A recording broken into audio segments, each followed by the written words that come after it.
Hello. Chapter 16 of The Hobbit. A Thief in the Night. Now the days passed slowly and wearily.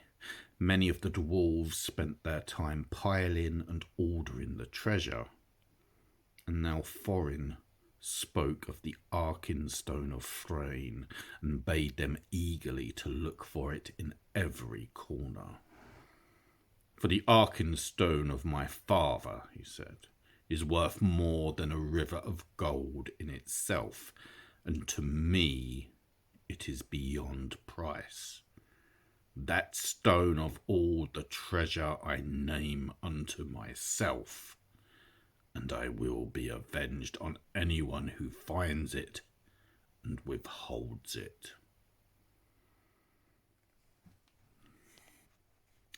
Bilbo heard these words, and he grew afraid, wondering what would happen if the stone was found, wrapped in an old bundle of tattered oddments that he used as a pillow.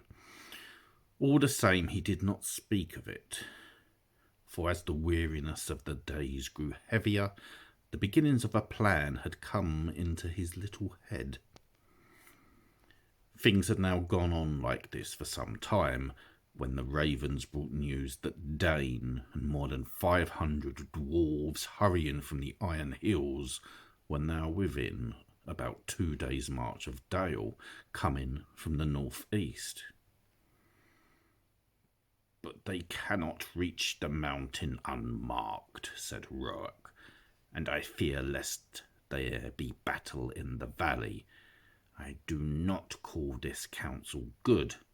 Though they are a grim folk, they are not likely to overcome the host that besets you, and even if they did so, what will you gain? Winter and snow is hastening behind them. How shall you be fed without the friendship and goodwill of the lands about you?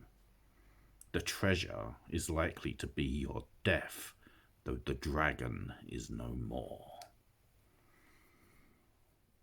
But Thorin was not moved.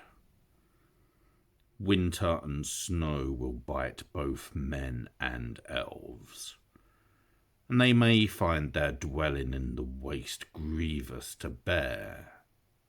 With my friends behind them and winter upon them, they will perhaps be in softer mood to parley with. That night, Bilbo made up his mind. The sky was black and moonless. As soon as it was full dark, he went to a corner of an inner chamber just within the gate and drew from his bundle a rope, and also the Arkenstone wrapped in a rag. Then he climbed to the top of the wall. Only Bombur was there, for it was his turn to watch, and the dwarves kept only one watchman at a time. "It is mighty cold," said Bombur. "I wish we could have a fire up here as they have in the camp." "It is warm enough inside," said Bilbo. "I dare say, but I am bound here till midnight," grumbled the fat dwarf. "Sorry business altogether. Not that I venture to disagree with Thorin, may his beard grow even longer. Yet he was ever a dwarf with a stiff neck." "Not as stiff as my legs," said Bilbo. "I am tired of stairs and stone passages. I would give a good deal for the feel of grass at my toes." "I would give a good deal for the feel of a strong drink in my throat and for a soft bed after a good supper." "I can't give you those while the siege is going on. But it is long since I watched, and I will take your turn for you if you like. There is no sleep in me tonight." "You are a good fellow, Mr. Baggins, and I will take your offer kindly. If there should be anything to note, rouse me first, mind you. I will lie in the inner chamber to the left, not far away." "Off you go," said Bilbo. "I will wake you at midnight, and you can wake the next watchman." As soon as Bomber had gone, Bilbo put on the ring, fastened his rope, slipped down over the wall, and was gone. He had about 5 hours before him. Bomber would sleep, he could sleep at any time, and ever since the adventure in the forest he was always trying to recapture the beautiful dreams he had then, and all the others were busy with Thorin. It was unlikely that any, even Philly or Killy, would come out on the wall until it was their turn. It was very dark, and the road after a while, when he left the newly made path and climbed down towards the lower course of the stream, was strange to him. At last he came to the bend where he had to cross the water, if he was to make for the camp, as he wished. The bed of the stream was there shallow but already broad, and fording it in the dark was not easy for the little hobbit. He was nearly across when he missed his footing on a round stone and fell into the cold water with a splash. He had barely scrambled out on the far bank, shivering and spluttering, when up came elves in the gloom with bright lanterns and searched for the cause of the noise. That was no fish, one said. There is a spy about. Hide your lights. They will help him more than us, if it is that queer little creature that is said to be their servant. Servant, indeed, snorted Bilbo, and in the middle of his snort he sneezed loudly, and the elves immediately gathered toward the sound. Let's have a light, he said. I am here if you want me, and he slipped off his ring and popped from behind a rock. They seized him quickly in spite of their surprise. Who are you? Are you the dwarves' hobbit? What are you doing? How did you get so far past our sentinels? They asked one after another. I am Mr. Bilbo Baggins, he answered. Companion of Thorin, if you want to know. I know your king well by sight, though perhaps he doesn't know me to look at. But Bard will remember me, and it is Bard I particularly want to see. Indeed, said they, and what may be your business? Whatever it is my own, my good elves.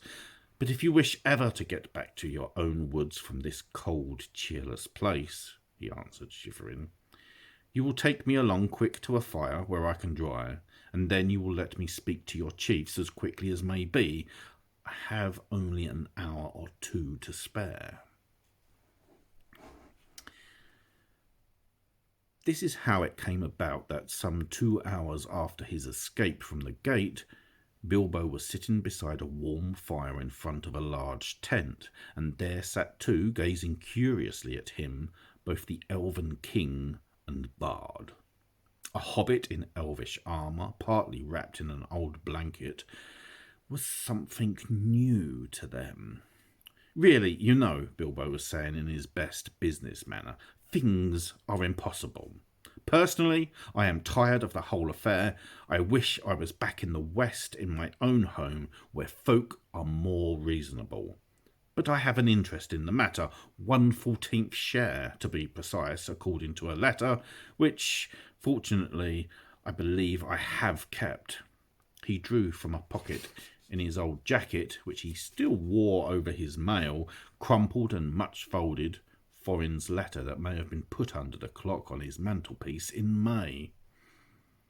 A share in the profits, mind you, he went on. I am aware of that. Personally, I am only too ready to consider all your claims carefully and deduct what is right from the total before putting in my own claim.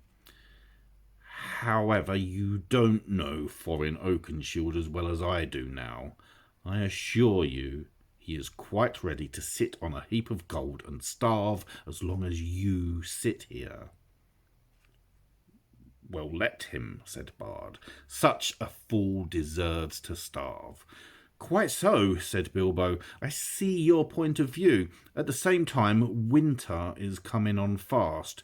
Before long you will be having snow and what not, and supplies will be difficult, even for elves, I imagine. And there will be other difficulties. You have not heard of Dane and the dwarves of the Iron Hills? We have, a long time ago, but what has he got to do with us? Asked the king. I thought as much. I see I have some information you have not got. Dane, I may tell you, is now less than 2 days' march off, and has at least 500 grim dwarves with him. A good many of them have had experience in the dreadful dwarf and goblin wars, of which you have no doubt heard. When they arrive, there may be serious trouble. Why do you tell us this? Are you betraying your friends, or are you threatening us? Asked Bard grimly. My dear Bard, squeaked Bilbo, don't be so hasty. I never met such suspicious folk. I am merely trying to avoid trouble for all concerned. Now I will make you an offer. Let us hear it. You may see it, said he. It is this. And he drew forth the Arkenstone and threw away the wrapping. The Elven King himself, whose eyes were used to things of wonder and beauty, stood up in amazement. Even Bard gazed marvelling at it in silence. It was as if a globe had been filled with moonlight and hung before them in a net woven of the glint of frosty stars. That is the Arkenstone of Thrain, said Bilbo, the heart of the mountain, and it is also the heart of Thorin. He values it above a river of gold. I give it to you. It will aid you in your bargaining. Then Bilbo, not without a shudder, not without a glance of longing, handed the marvellous stone to Bard, and he held it in his hand as though dazed. But how is it yours to give? He asked at last with an effort. Oh, well, said the Hobbit uncomfortably, it isn't exactly. But, well, I am willing to let it stand against all my claim, don't you know. I may be a burglar, or so they say. Personally, I never really felt like one. But I am an honest one, I hope, more or less. Anyway, I am going back now, and the dwarves can do what they like to me. I hope you will find it useful. The Elven King looked at Bilbo with a new wonder. Bilbo Baggins, he said, you are more worthy to wear the armour of elf princes than many that have looked more comely in it. But I wonder if Thorin Oakenshield will see it so. I have more knowledge of dwarves in general than you have, perhaps. I advise you to remain with us, and here you shall be honoured and thrice welcome. Thank you very much, I am sure, said Bilbo with a bow. But I don't think I ought to leave my friends like this. After all, we have gone through together. And I promised to wake old Bomber at midnight too. Really, I must be going, and quickly. Nothing they could say would stop him. So an escort was provided for him, and he went. Both the king and Bard saluted him with honour. As they passed through the camp, an old man, wrapped in a dark cloak, rose from a tent door where he was sitting and came towards them. Well done, Mr. Baggins, he said, clapping Bilbo on the back. There is always more about you than anyone expects. It was Gandalf. For the first time for many a day, Bilbo was really delighted, but there was no time at all for all the questions that he immediately wished to ask. All in good time, said Gandalf. Things are drawing towards the end now, unless I am mistaken. There is an unpleasant time just in front of you, but keep your heart up. You may come through all right. There is news brewing that even the ravens have not heard. Good night. Puzzled but cheered, Bilbo hurried on. He was guided to a safe ford and set across dry, and then he said farewell to the elves and climbed carefully back towards the gate. Great weariness began to come over him, but it was well before midnight when he clambered up the rope again. It was still where he left it.